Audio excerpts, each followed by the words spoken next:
Sa mabilis na pag-ikot ng mundo, tila ba nakakaligtaan na natin ang mga taong unang nagmahal sa atin, ang ating mga magulang.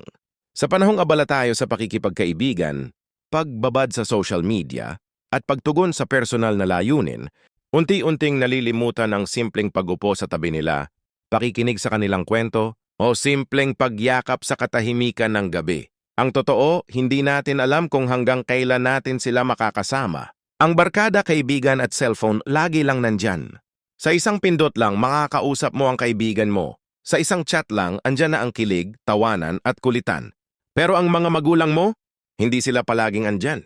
Darating ang panahon na tatahimik na ang kanilang tinig, hihinto na ang kanilang paglalakad, at wala ka nang maririnig kundi alaala ng kanilang pagmamahal.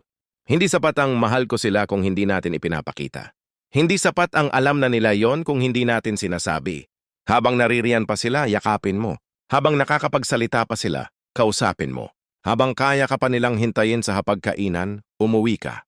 Hindi mo kailangang gumawa ng engranding bagay para maramdaman nilang mahalaga sila. Minsan sapat na ang ilang minuto ng presensya, ilang salitang puno ng paggalang at pasasalamat.